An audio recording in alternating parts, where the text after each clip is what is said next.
Oh my gosh. We did it. We did it. I can't believe it.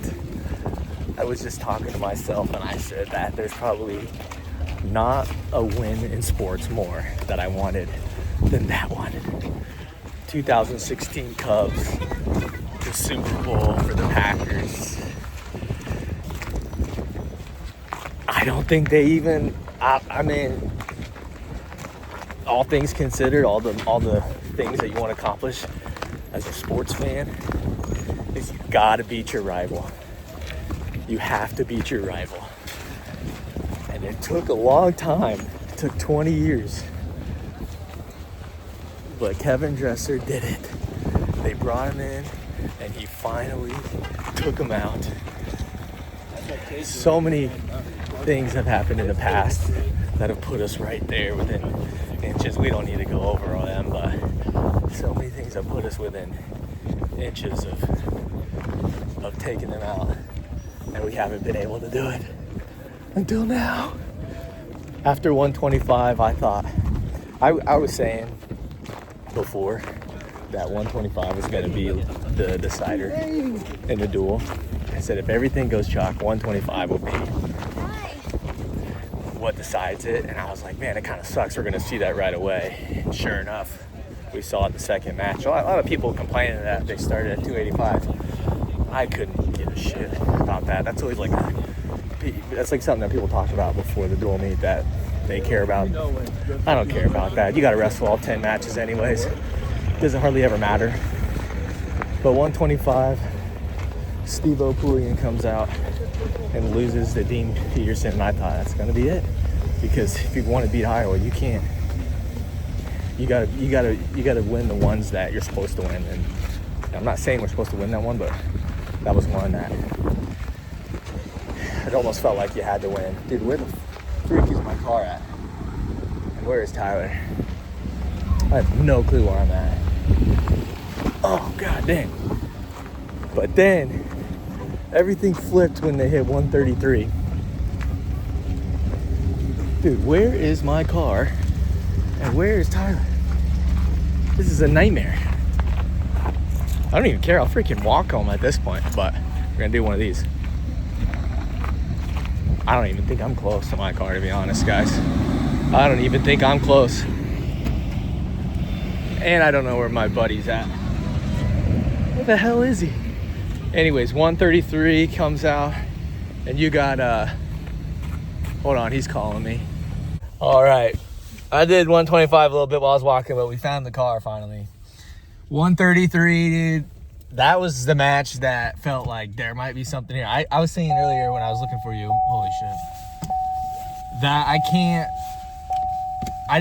thought it was over after 125 because that felt like the match that like could go either way, and it just felt like the decider. And then when 133 came out, I didn't know. We haven't seen Evan Frost at 133 since 2 seasons ago. For a while last year. So I was like, what's he gonna look like coming down? Plus Drake always looks good in the Cyhawk duel. I mean, Drake's been killing us for years. 141 started to feel like, well, don't get too excited, but it was like Nasir Bailey looked like not good. Right. My expectations were low and it was kind of on par. Yeah, I mean, he almost got tech fall. That was insane. I thought like after Younger didn't get the bonus and then he didn't get the tech fall, I thought there was a chance I was like, it's going to come down to those two moments. And it's always like these little tiny moments that Iowa State cannot get to go their way. And then when 149 happened, I was like, yeah, that might be it. Turn. I know. Right. I felt like that might be it. And it's like, I heard Jacob Frost, it was sick. I don't know if that's true, just what people were saying. And then Panera goes to overtime. I thought Panera would beat him in overtime. Didn't happen. I saw some people that were upset that they deferred, but it is what it is. I guess you lose a match, you gotta win on a. You gotta score points. You can't just let it get to that point. 57 started to feel confident, but still trying not to let myself get too excited about that. But man, Vinny Zerban to me was the MVP. I never felt good about that match for 1 second. I'm not gonna lie, I haven't seen a lot of Vinny Zerban matches, but he looked incredible in almost every position and like felt comfortable. He just seemed very relaxed out there. Didn't feel like the moment was big for him at all. 165 is where I was completely wrong. Took us right back in. I told you beforehand too. Yeah. I said there's gonna be bonus anywhere. It was there, but you guys already got 2 matches with bonus, so We saw some I guys. was feeling like it was over. We saw some guys at the bar, and I have a completely aged like milk take. I was like, if there's an upset to be had, I think Connor Uten could possibly do it, just because last year when they wrestled, he got the takedown, and I haven't thought that. I think that's the best Caliendo's looked all year. Yeah. And so he knew that he needed to go out there and He get did what bonus he points, needed and to. he got the freaking tech fall, which was impressive. Just tough. I mean, just outmatched. Completely outmatched. Next one. 174. That was like, holy That was it. Holy It was smokes. done. Insane. I said beforehand, like, just keep it close. Even when it went to overtime, and like I saw overtime coming when the ref was saying it was stalling. I mean, I know the home crowd didn't like it, but you know, it's they have to make that call on the edge of the mat.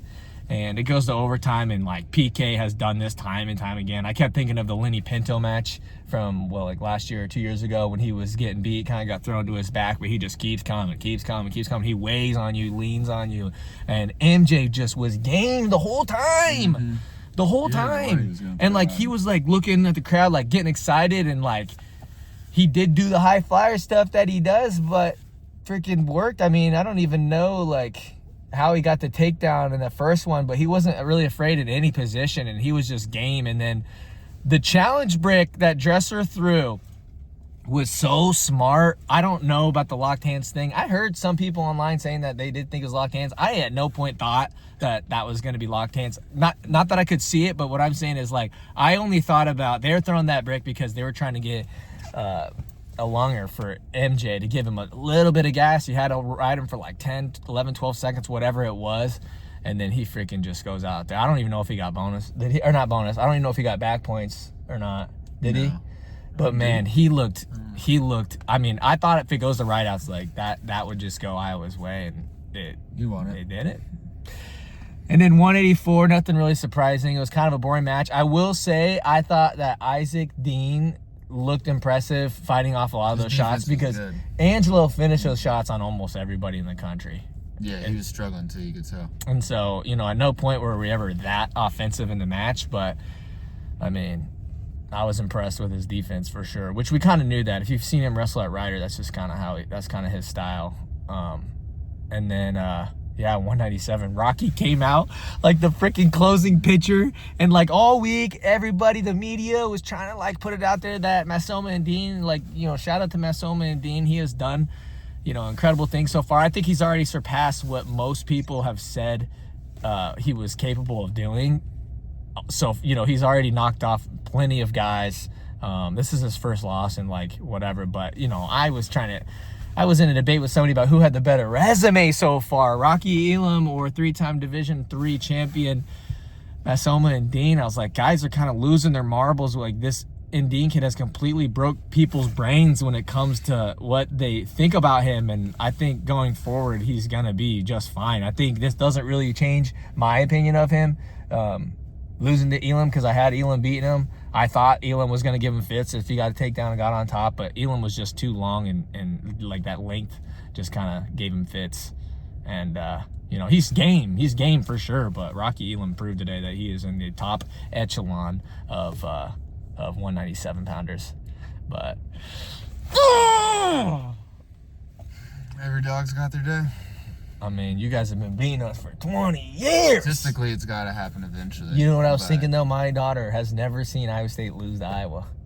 In the first time. True. That's True. crazy. Wild. Crazy. All right.